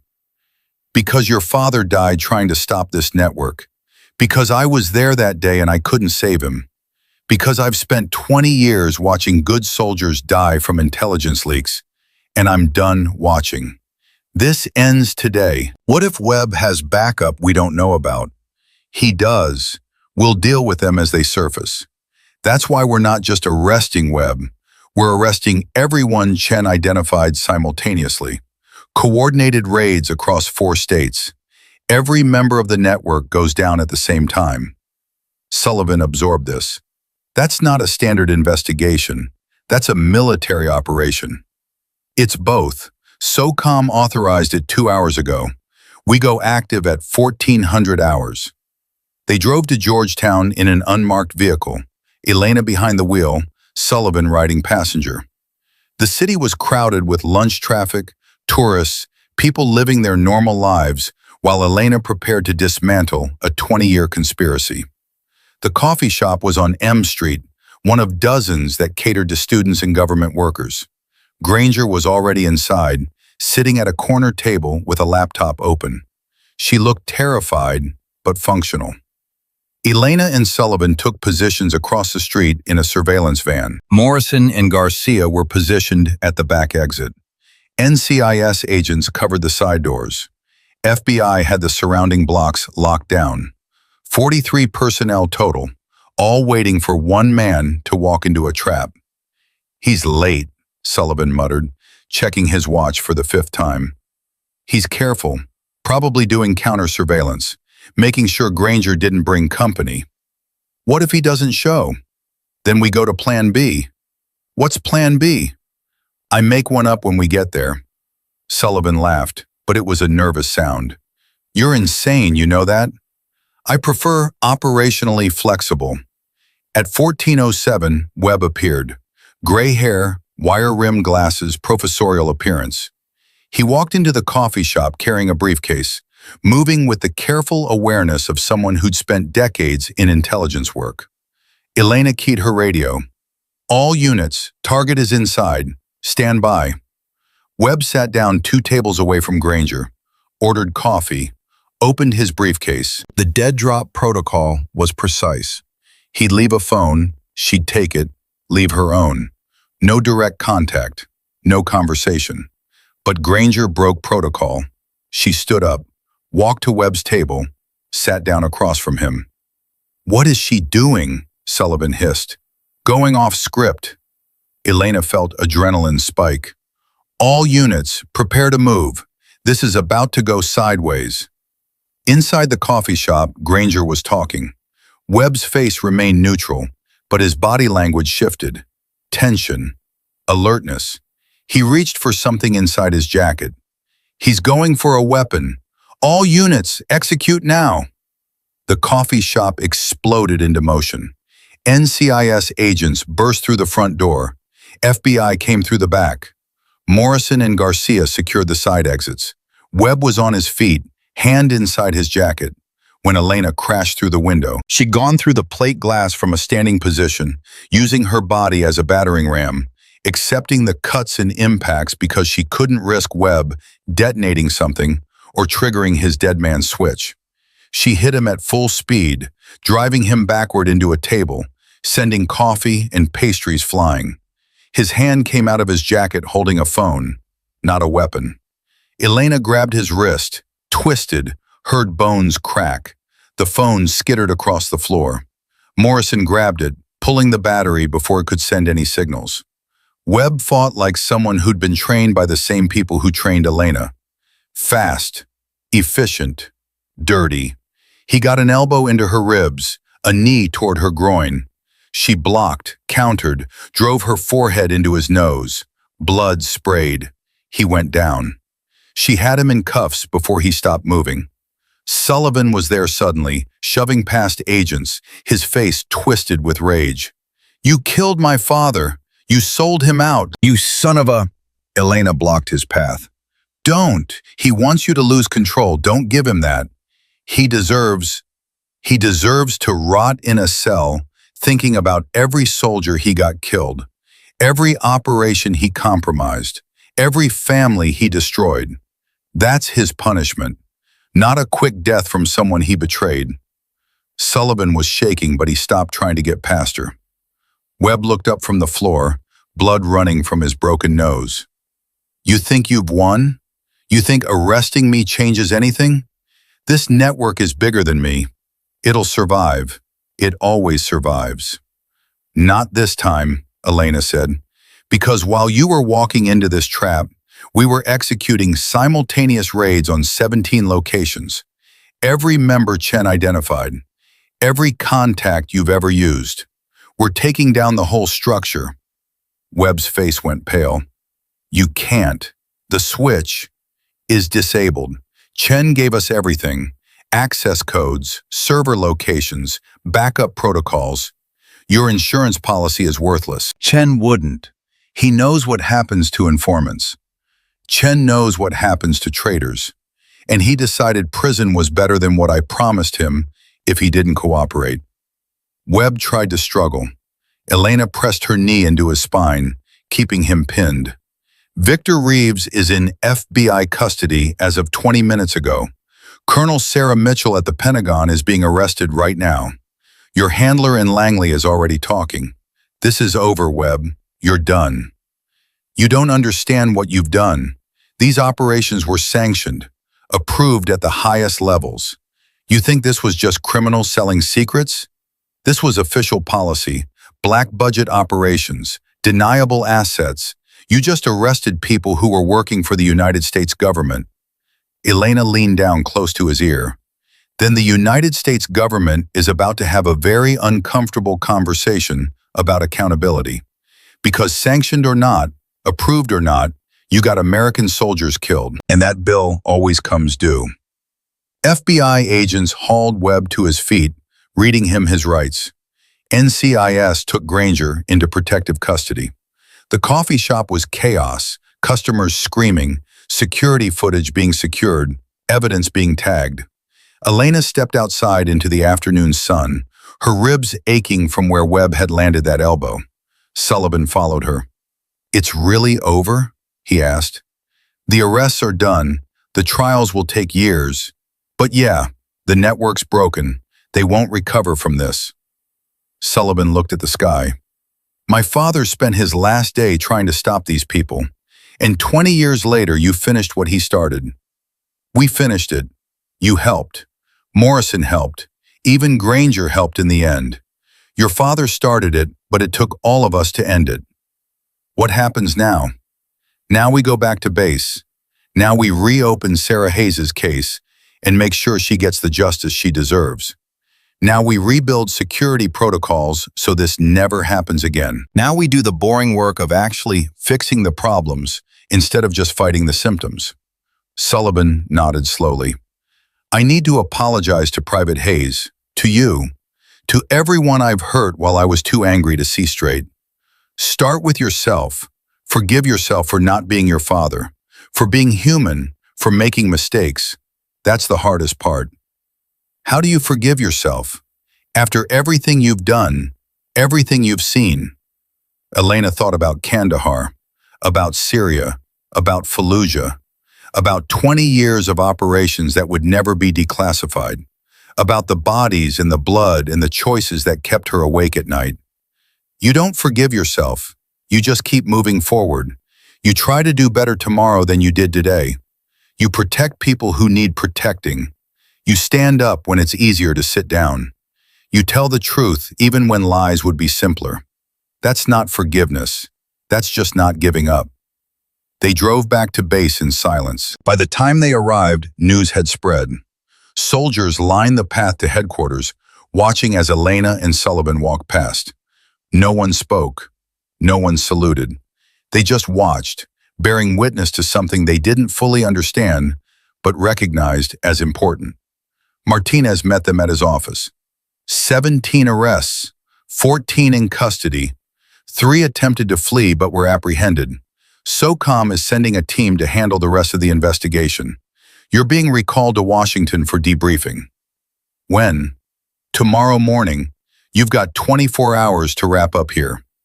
Elena nodded. I need to talk to Sarah Hayes. Get me her contact information. She's not taking calls.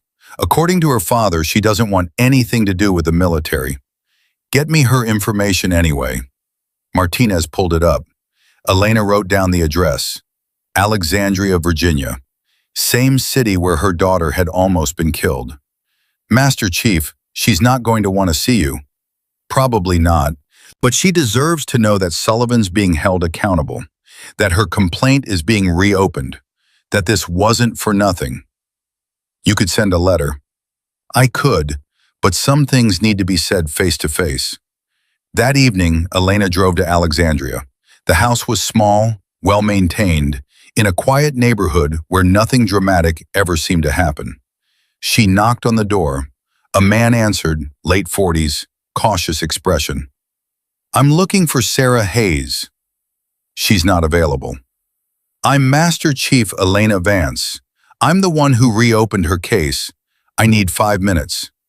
The man studied her. You're the one who arrested Sullivan? No, but I'm the one who made sure he'll answer for what he did to your daughter. Can I talk to her? He stepped back, let her inside. Sarah Hayes sat in the living room, younger than Elena had expected. 22, maybe 23. She looked fragile, like someone who'd been broken and was still figuring out how to stand up again. I don't want to talk about the base, Sarah said immediately. I understand, but I need you to know something. Major Sullivan is under investigation. Your original complaint is being reopened with full resources. Captain Granger, who buried your report, is in federal custody. The entire system that failed you is being dismantled. You're going to get justice. Sarah's eyes filled with tears. Justice doesn't fix what happened. It doesn't give me back the year I lost. It doesn't make the nightmares stop. No, it doesn't. Nothing I say or do will fix that. But it might stop it from happening to someone else. And sometimes that's all we can do. Make sure the next person doesn't have to go through what you went through. Why do you care? You don't know me. I care because I've spent 20 years watching people like Sullivan get away with things they shouldn't. I care because your brother put himself at risk trying to protect you. I care because someone has to give a damn when the system fails. And today, I'm that someone. Sarah wiped her face. What happens now? Now you decide if you want to participate in the investigation, if you want to testify, if you want to face Sullivan in court. Nobody will force you. But if you do, we'll support you, we'll protect you, we'll make sure your voice is heard. I don't know if I can. Then don't decide today. Think about it. Talk to your family, talk to a counselor, and when you're ready, if you're ready, we'll be here. Sarah nodded. Thank you for coming here, for not just sending a letter. Some things need to be said face to face. Elena left the house feeling like she'd accomplished something small, but real. One person who felt heard. One family that knew the system hadn't completely failed them. It wasn't redemption. It wasn't forgiveness, but it was something. She drove back to base through the dark, thinking about Colonel Sullivan and the choice he'd made 20 years ago. Thinking about his son and the burden he'd carried. Thinking about all the soldiers who died because people like Webb had valued money over lives. The next morning, she packed her gear. Morrison came to see her off. What you did here, he said, it's going to change things. People are going to talk about this for years. People are going to forget in 6 months. That's how it works. I won't forget. Chen won't forget. Sarah Hayes won't forget. That counts for something. Maybe it does. Sullivan appeared at her door as she was loading her duffel into the transport vehicle. He stood there awkwardly, like he wasn't sure what to say. I'm withdrawing my request for transfer, he finally said. I'm staying. I'm going to fix the things I broke here, starting with making things right with everyone I hurt. That's going to take a while. I've got time, and for the first time in my life, I feel like I'm actually doing what my father would have wanted. Not trying to be him, just trying to be better than I was yesterday. That's all any of us can do. Master Chief, thank you for telling me the truth about my father, for helping me see that his sacrifice meant something, for not letting Webb get away with it. Elena shook his hand. Honor his memory by being the kind of officer who protects their people, not by living up to some impossible standard, but by actually doing the work. That's the only memorial that matters. She climbed into the transport. The base fell away behind her as they drove toward the airfield. 24 hours ago, she'd been fighting Webb in a coffee shop. Now she was heading back to Washington to explain to SOCOM why she dismantled a network that had been operating since before some of the reviewing officers were born. But as the miles passed and the base disappeared from view, Elena felt something she hadn't felt in 20 years. Not peace exactly, but the absence of a weight she hadn't realized she'd been carrying. The knowledge that Colonel Sullivan's sacrifice hadn't been wasted, that his son had a chance to become the leader he was meant to be, instead of the ghost he'd been chasing. That somewhere in Alexandria, a young woman was starting to believe that justice was possible. The helicopter lifted off, carrying her toward whatever came next, and Elena looked down at the base one last time. Forward Operating Base Sentinel would go on without her. The soldiers there would continue their work. Sullivan would rebuild what he'd broken. Morrison would lead with the integrity she'd seen in him from the start. And somewhere in the structure, the memory of what happened when one Master Chief decided enough was enough would remain. A reminder that accountability wasn't optional and justice wasn't negotiable. She'd spent 2 decades operating in shadows, doing things that would never make headlines, protecting people who would never know her name. But this one, this operation, this victory, this moment of breaking a network that had operated with impunity for 20 years, this one would be remembered. Not by history books or medals or commendations, but by the soldiers who survived because intelligence stopped flowing to hostile actors, by the families who didn't lose loved ones to betrayal, by everyone who needed to believe that the system, however broken, could still be fixed by people willing to fight for what was right. That was the only legacy worth having, and Elena Vance had earned it with every scar, every sacrifice, and every choice she'd made to stand up when others would have walked away.